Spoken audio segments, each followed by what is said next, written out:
In recent days, tensions between the United States and Canada have reached unprecedented levels. And Canada called me a couple of weeks ago. They want to be part of it. To which I said, well, why don't you just join our country? You become 51, become the 51st state, and you get it for free. So I don't know if that made a big impact, but it does make... As President Trump continues to make controversial statements about America's northern neighbor, the president's comments about Canada potentially becoming the 51st state have moved from casual remarks to what appears to be a recurring theme in his public appearances. Political analysts suggest that these provocative statements serve multiple political purposes. You could almost feel this coming. You know, if you look at the arc of the last few days, these sort of random tariff announcements with no detail, they don't seem to make any sense. In part, you know, they affect Canada, but many other countries.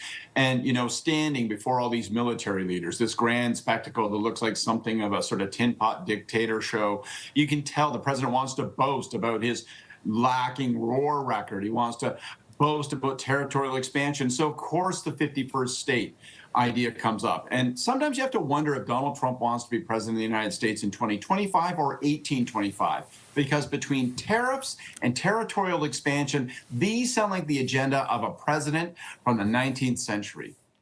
The timing of these comments coincides with several domestic challenges facing the Trump administration, including a potential government shutdown and ongoing controversies.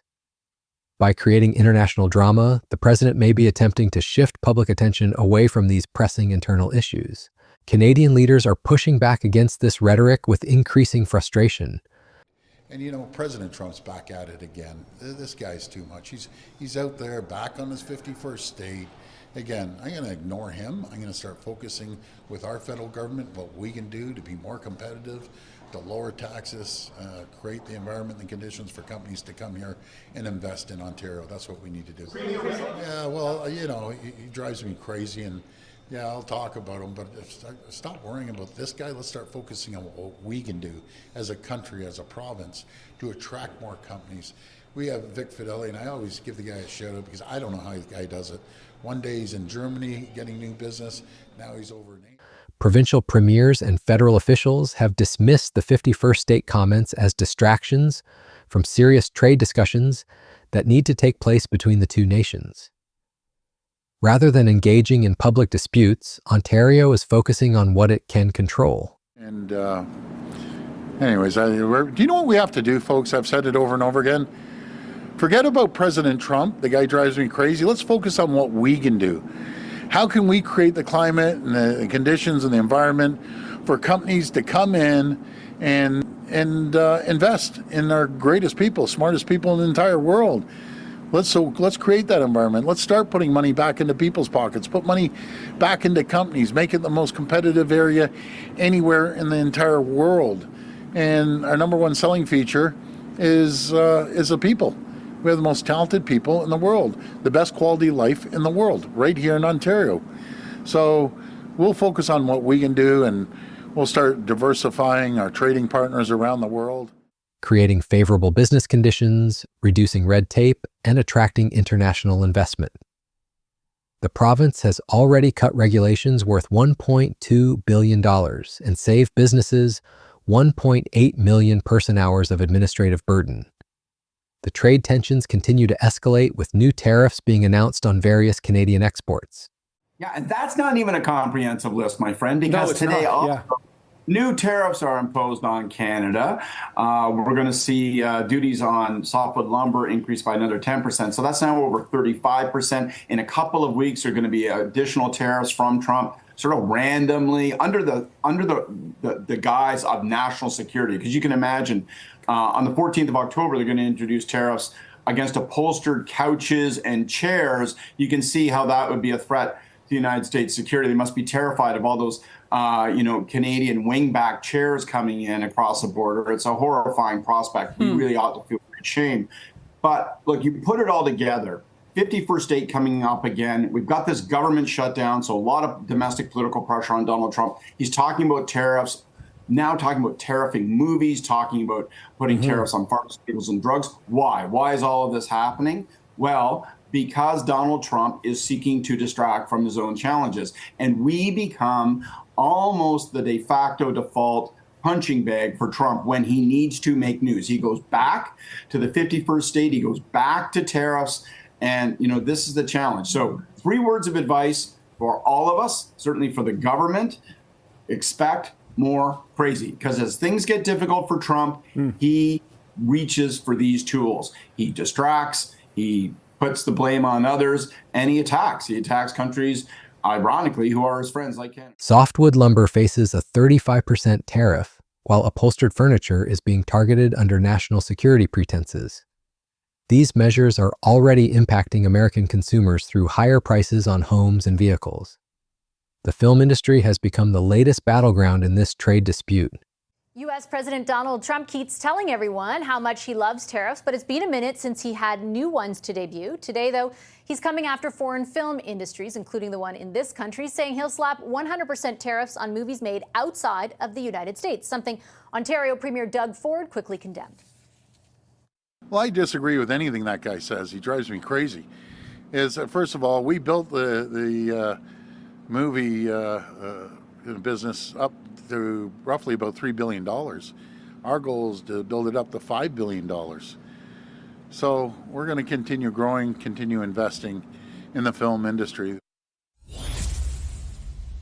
Foreign Affairs Minister Anita Anand, meanwhile, addressed the United Nations this morning, laying out the Carney government's foreign policy priorities in light of a changing world. She spoke with us shortly after delivering her speech.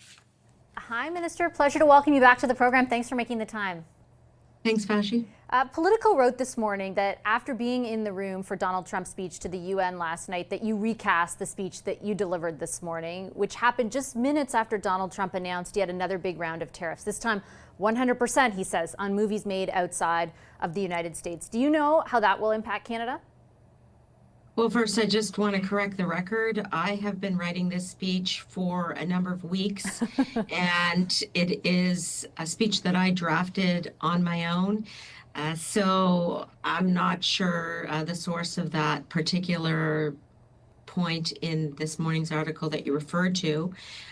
In terms of our approach on... President Trump has announced plans for 100% tariffs on movies made outside the United States, a move that would significantly impact Canada's thriving entertainment sector.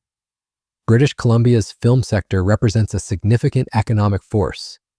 And just so people have an idea, how important is the film industry itself to BC's overall economy? Well, we've got about 28,000 people working directly in the film sector. We've got roughly 70,000 if you include indirect. So it is significant, and it's not just in Metro Vancouver. We've got people, sets, and people working in communities throughout the province. So these are important jobs, not only because they're important jobs for the people that do them, but it's also important for community. When you have a film being done in your community, it becomes part of your identity, and that's the power of film. It helps our tourism industry. When people see scenes from communities in British Columbia, people come here and they visit those locations just for that. Employing 28,000 people directly and supporting 70,000 jobs when including indirect employment. The industry extends far beyond Metro Vancouver, bringing economic benefits to communities throughout the province. Canada is already exploring alternatives to American partnerships in response to these threats. It actually could be an opportunity for Canada and other countries to have more co-productions. So as you mentioned, we have co-production treaties with something like 60 other countries. And this is an opportunity for us to invest and diversify in other countries, and not just internationally beyond the United States, but also domestically. We have a strong Canadian production scene as well, and it just gives us another reason to invest locally. We're not dependent on the United States for production. With co-production treaties with approximately 60 countries, Canadian producers have numerous options for international collaboration. The domestic production scene remains strong and independent, demonstrating that Canada doesn't need to rely solely on American partnerships. Meanwhile, diplomatic efforts are underway to address these mounting tensions.